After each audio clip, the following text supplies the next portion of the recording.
Bien, pues vamos a traer el mensaje, lo que el Señor ha puesto para los jóvenes hoy. Jóvenes y no tanto jóvenes, ¿verdad? Jóvenes en espíritu. El tema que vamos a comenzar, que igual duramos varias semanas, porque es un tema de suma importancia y que requiere su tiempo. Trata sobre la identidad en Cristo. Como jóvenes y también como mayores, tenemos que aprender y tenemos que saber cuál es nuestra identidad cuando vivimos en Cristo. El objetivo de estos estudios que vamos a tener es, primeramente, entender qué dice la Biblia sobre nuestra identidad.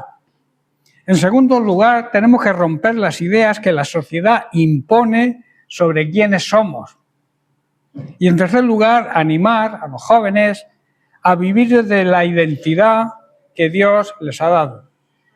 No la que nos imponga la sociedad ni las nuevas ideologías que nos tienden a pervertir la obra perfecta de Dios. Dios ha creado una obra perfecta en cada uno de nosotros y nadie, por muy sabio que se crea, por muchas ideas que tenga, puede cambiar el plan de Dios sobre nuestra identidad. ¿Estamos de acuerdo?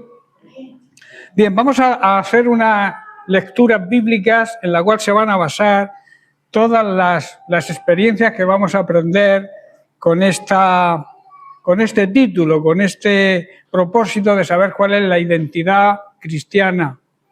En 1 de Pedro, capítulo 2, verso 9, Pedro nos habla de real sacerdocio y de nación santa, y lo expresa de la siguiente manera: mas vosotros sois linaje escogido, o sea, escogidos de una gran familia, real sacerdocio, o sea, sacerdotes al servicio del rey, y una nación santa. Y además ha sido un pueblo que ha comprado Cristo con su sangre. Es un pueblo adquirido por Dios por medio de la sangre de Cristo, con un plan y con un propósito: que anunciemos las virtudes de aquel que nos llamó de las tinieblas en que vivíamos, en la ignorancia de Dios y en el pecado, a su luz admirable. También tenemos otra lectura en 2 de Corintios, capítulo 5, verso 17, donde habla de que somos nueva creación, nuevas criaturas. Dice así: de modo, dice Pablo, que si alguno está en Cristo, aquellos que estamos en Cristo, somos nuevas criaturas en Él, somos nueva creación. Las cosas viejas quedaron atrás, pasaron, y aquí todas son hechas nuevas. Y en el Salmo 139, versículos 13 y 14, habla de los maravillosos hechos de Dios. Dice: porque tú formaste mis entrañas, tú me hiciste en el vientre de mi madre.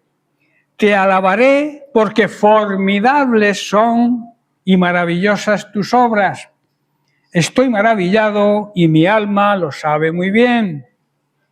Palabra del salmista. Y luego en Efesios capítulo 2, verso 10, tenemos la última lectura, que habla de que somos hechura suya, creación suya, porque somos hechura suya, creados en Cristo Jesús. Si os dais cuenta, todas los versículos hablan de estar en Cristo Jesús. Por eso el título de lo que vamos a estudiar es Identidad en Cristo.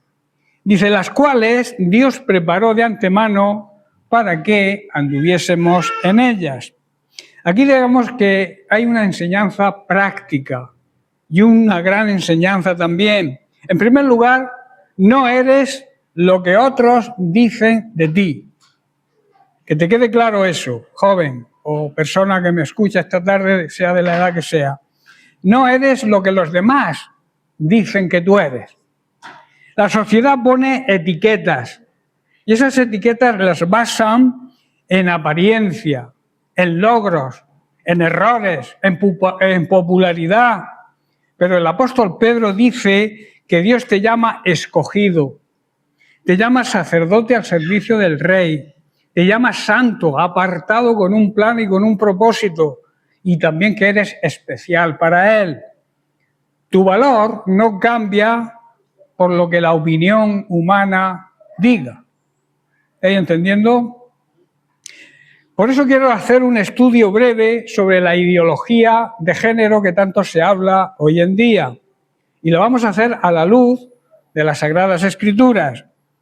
Vivimos en tiempos en los que el pensamiento humano se enaltece y se levanta incluso por encima de la palabra de Dios. Quieren superar la palabra de Dios.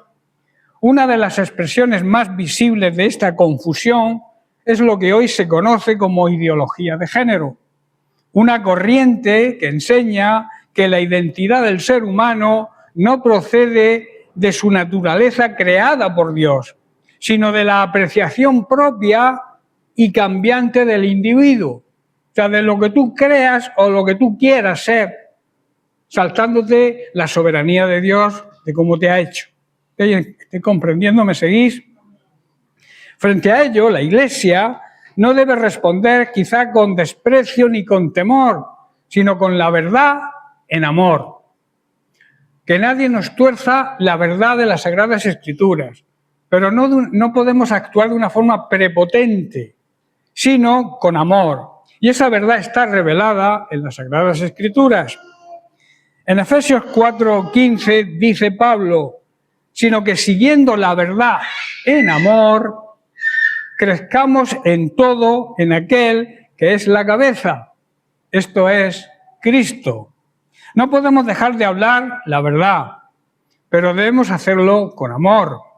Y así creceremos en todo sentido hasta parecernos más y más a Cristo, quien es la cabeza de su cuerpo, que es la Iglesia. En la creación, Dios establece la identidad humana. Desde el primer capítulo de la Biblia encontramos una afirmación contundente. Varón y hembra los creó. Y eso fue Dios. La identidad humana no nace de un sentimiento personal, de lo que tú sientas, sino del acto creador de Dios. De ahí depende nuestra identidad.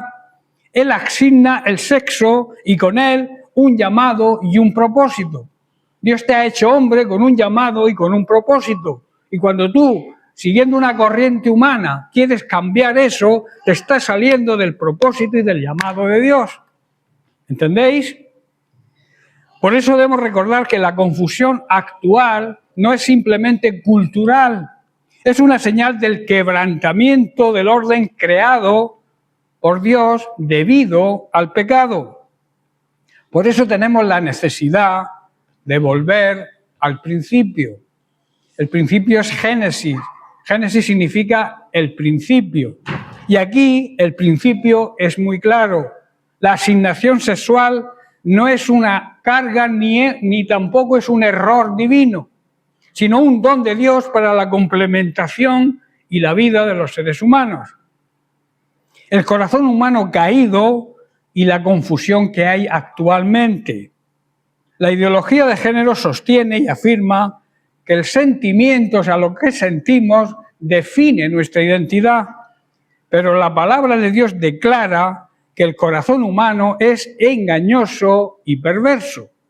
No podemos dejarnos guiar por los sentimientos. Por eso confiar en el deseo interior por encima de la revelación divina conduce a la desviación y al extravío. El apóstol Pablo describió una generación que cambiaron la verdad de Dios por la mentira. En Romanos 1:25 lo vemos. Esto es exactamente lo que ocurre cuando el sentimiento personal sustituye la creación divina. La Iglesia verdadera debe responder con discernimiento. No todo sufrimiento o disforia, ¿sabéis lo que significa esa palabra? Disforia es estado de ánimo, de tristeza o de ansiedad. No todo sufrimiento de ese tipo es rebeldía. Muchas veces es una herida que pide sanidad. Pero toda sanidad verdadera empieza en la verdad y no en la mentira. En la verdad de Dios y no en ninguna ideología humana. Pero existe la disforia de género, que esa sí es muy peligrosa. Es la angustia, el malestar persistente en una persona por falta de correspondencia entre su sexo biológico y su identidad de género. ¿Entendéis lo que estoy diciendo? Por eso la sexualidad es parte del llamado a la santidad. En Primera de Tesalonicenses capítulo 4, el apóstol Pablo declara: la voluntad de Dios es vuestra santificación. La sexualidad, por tanto, no es un campo donde todo está permitido, sino una área donde Dios nos llama a reflejar su carácter. Por eso no todo vale en las relaciones entre un hombre y una mujer. La ideología de género propone una libertad sin límites. El Evangelio propone una libertad, pero en la verdad, en Cristo, donde la identidad no se construye ni se decide por una decisión humana, sino que se recibe del Creador. Alguien dijo: Dios es el dueño del barro y el barro no se reforma a sí mismo, sino que se rinde en manos del alfarero. Sabias palabras, ¿verdad? El mensaje cristiano no se detiene en el diagnóstico.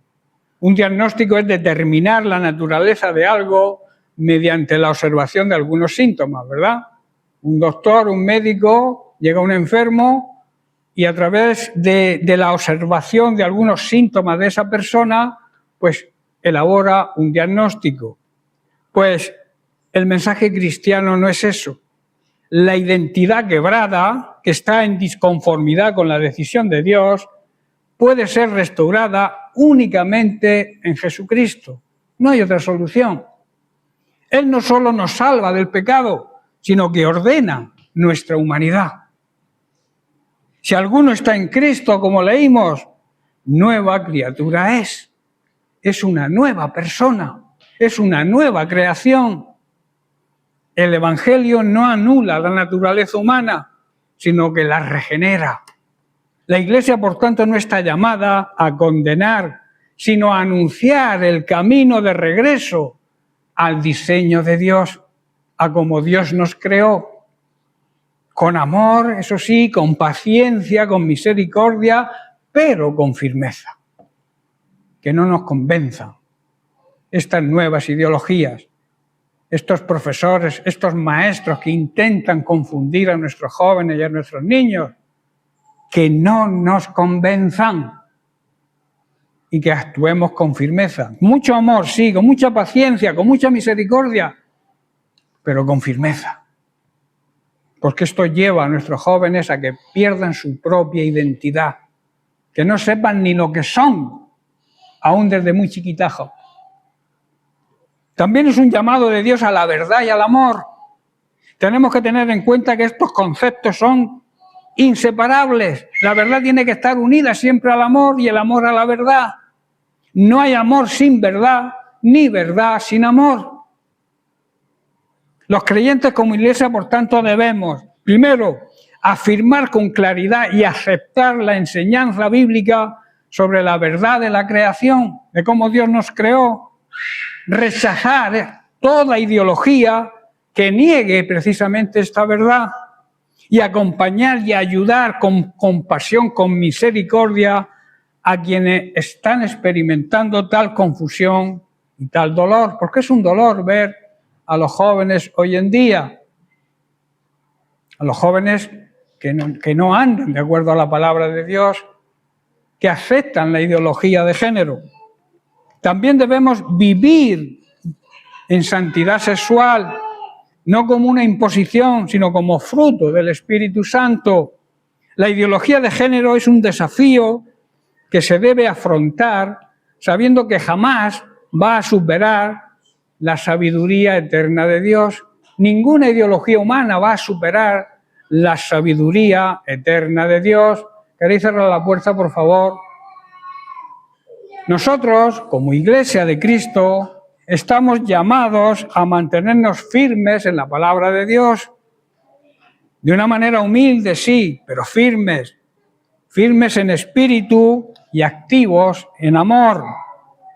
Debemos pedirle al Señor que nos conceda valentía para proclamar la verdad y el amor, pero con firmeza, para acercar a cada persona hacia la plenitud que solo Cristo nos ofrece.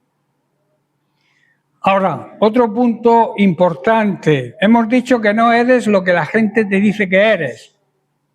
Tampoco eres tu pasado. Tu pasado no lo eres tú. El pasado tienes que dejarlo atrás. Tienes que preocuparte del presente para que tu futuro sea un futuro auténtico, real y en el orden de Dios. Por eso Pablo dice que en Cristo somos nueva creación. No importa qué errores hayas cometido en el pasado, Dios no te define por ello. Cuando venimos a Él con una verdadera actitud de arrepentimiento, Dios se olvida de tu pasado y nos transforma y somos nuevas personas. Por eso el diablo te va a llevar al pasado, a lo que eras, a que no mereces lo que Cristo hizo por ti. Pero tú tienes que borrar ese pasado en el momento que te has arrepentido de verdad y has recibido la salvación que Cristo ofrece. Hay momentos en la vida en los que el pasado parece tener siempre la última palabra. Palabras que nos dijeron, decisiones que tomamos, errores que aún parece que se levantan contra nosotros cuando intentamos avanzar. Pero la palabra de Dios declara con autoridad algo que ninguna herida, ningún recuerdo ni culpa puede contradecir. En Cristo no eres tu pasado, eres tu presente con perspectivas de un buen futuro. En ocasiones, el enemigo no necesita inventar mentiras. A él le basta con recordar verdades antiguas que ya no nos definen, pero que nos las trae a recuerdo para que no avancemos, para que estemos estancados, mirando el pasado sin fijarnos en el futuro. Pero escucha algo importante. Lo que fue verdad de ti antes de Cristo dejó de tener poder después de Cristo. ¿Estáis entendiendo? Dios no te llama por lo que fuiste, ni por lo que hiciste, sino por lo que Él está viendo hoy en ti. Por eso preocúpate del hoy, de cómo estás viviendo hoy, de cómo estás actuando hoy, de cómo es tu vida hoy. Cuando Jesús vio a Pedro, lo llamó piedra, antes de que Pedro fuera estable.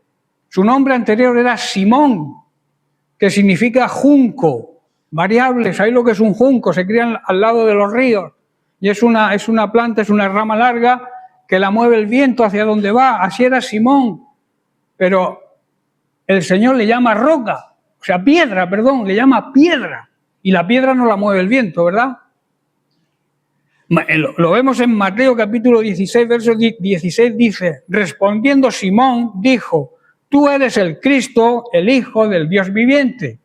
Cuando recordemos que el Señor les preguntó a sus discípulos que qué pensaban ellos de Él. Y Pedro respondió con valentía, tú eres el Cristo, el Hijo del Dios viviente. Y entonces en el verso 18 Jesús le dice, y yo también te digo que tú eres Pedro. Esa palabra traducida es piedra. Y sobre esta roca, o sea, la confesión que acababa de hacer sobre Cristo, edificaré mi iglesia. Y las puertas del Hades no prevalecerán contra ella. Aquí hay una confusión religiosa de la religión, digamos, tradicional de este país, de muchos países, que dicen que es Pedro la roca y Pedro es la piedra. La roca es la confesión que él hizo. La roca es Cristo. Y sobre Cristo Dios edificará su iglesia. Edificó y sigue edificando su iglesia. Cuando vio a Gedeón, otro ejemplo, lo llamó guerrero esforzado y valiente. ¿Y sabéis qué estaba haciendo? Escondido en una cueva. por miedo a los madianitas. Lo vemos en Jueces capítulo 2, capítulo 6, verso 2. Dice, y la mano de Madián prevaleció contra Israel, y los hijos de Israel, por causa de los madianitas, hicieron cuevas en los montes y cavernas y lugares fortalecidos. Ahí es donde estaba Gedeón metido, en una cueva. Y el verso 12 dice, y el ángel del Señor se le apareció y le dijo, el Señor está contigo, varón esforzado y valiente. Imaginaos, yo estaba escondido, porque Dios ve, no ve el pasado, ve el presente y el futuro. Dios habla a tu identidad futura, no a tu historia pasada. El pasado puede explicarte algo o enseñarte algo, pero no te puede gobernar. Hay cosas que viviste que marcaron tu historia, tu vida, pero si no tienes por qué, no debes convertirlas en tu identidad, porque son cosas pasadas.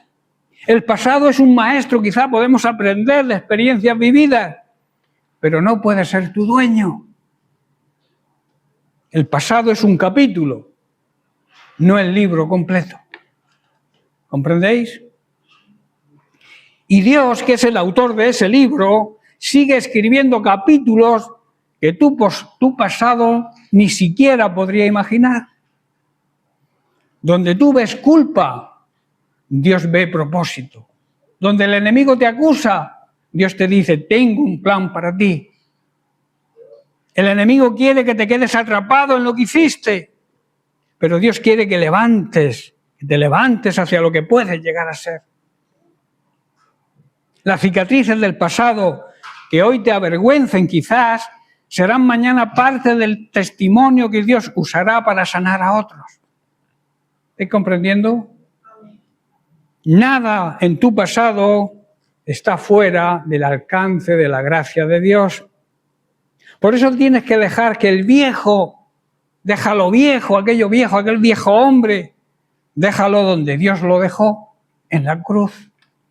Lo crucificó. Nuestro hombre viejo, nuestra vieja naturaleza debe estar crucificada con Cristo.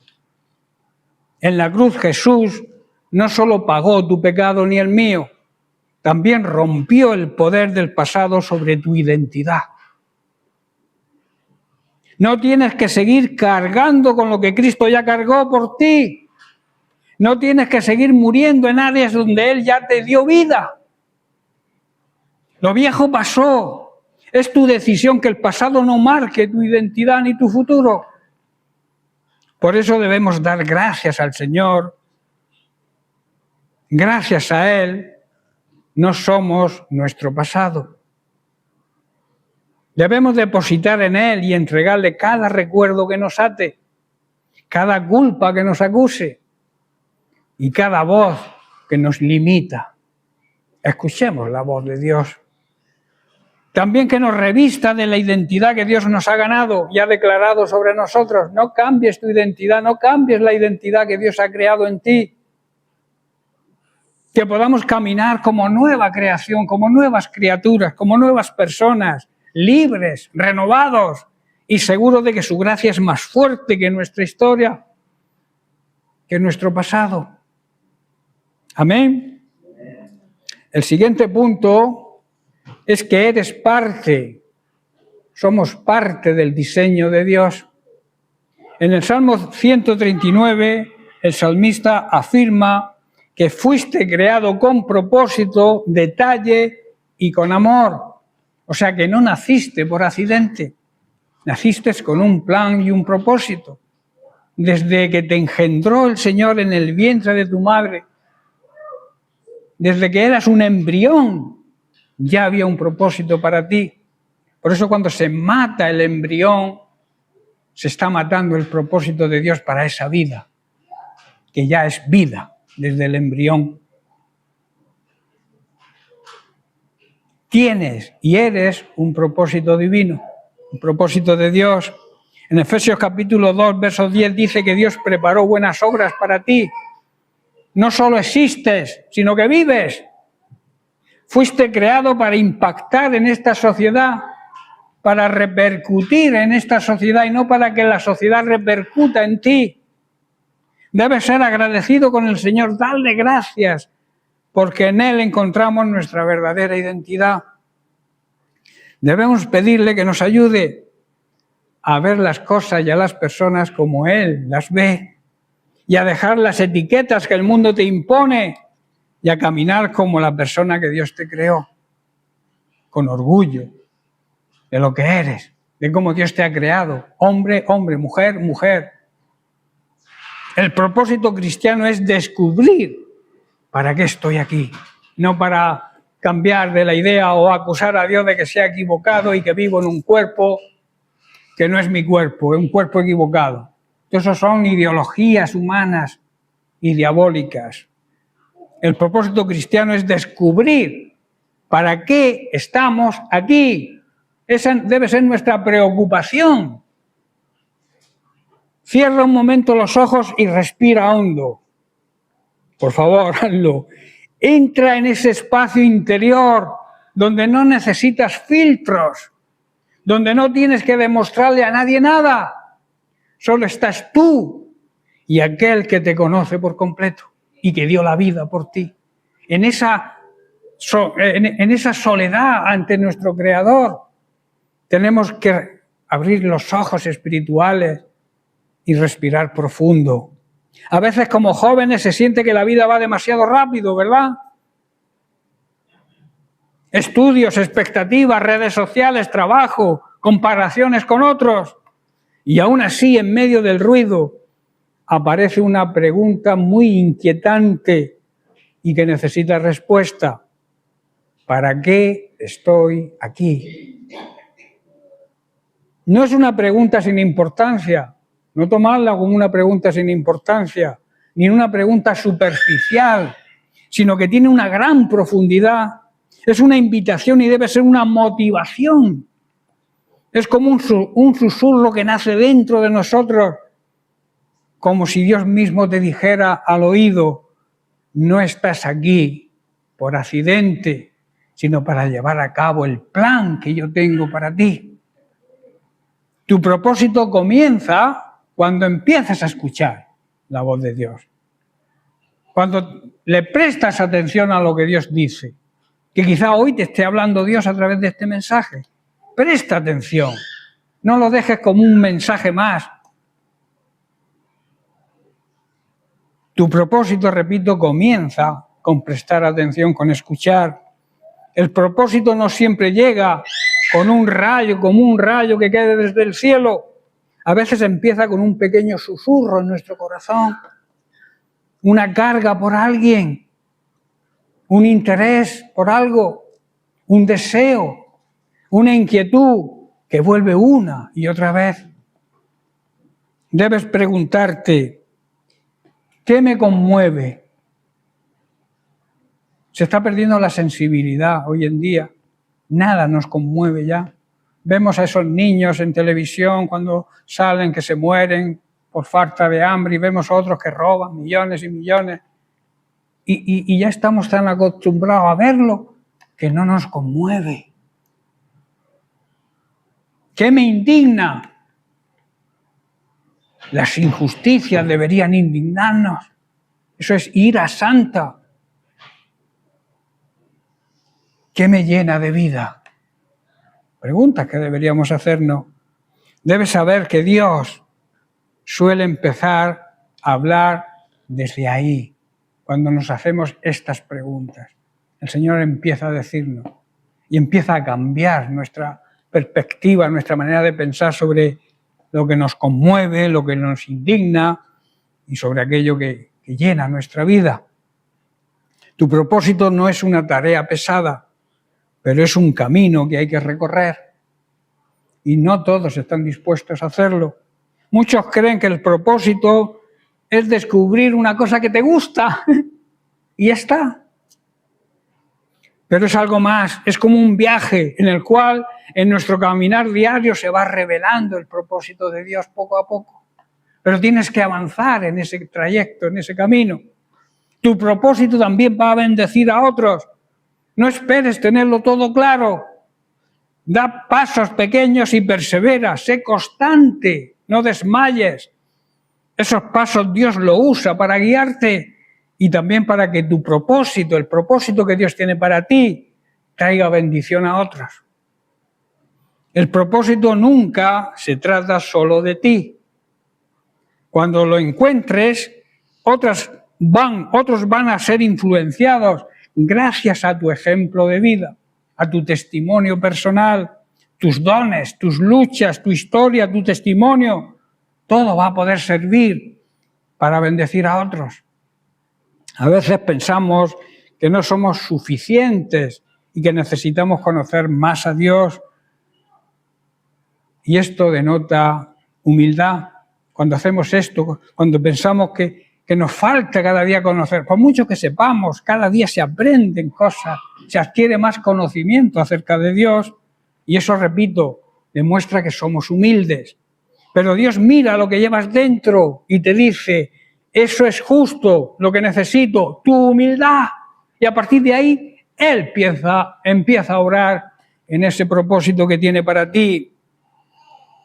Tu propósito también necesita silencio, intimidad con Él. Los teléfonos, las redes sociales, las opiniones, las prisas, todo hoy te empuja a correr, pero tu interior necesita hacer pausas en la presencia de Dios. Respira, escucha, habla con Dios como hablas con un amigo o con un familiar. Dile lo que te confunde, dile también tus dudas, dile los temores que tienes, lo que anhelas también le puedes decir. Y quédate ahí, descansa por un momento y espera la respuesta de Dios. No le plantees todo y salgas corriendo.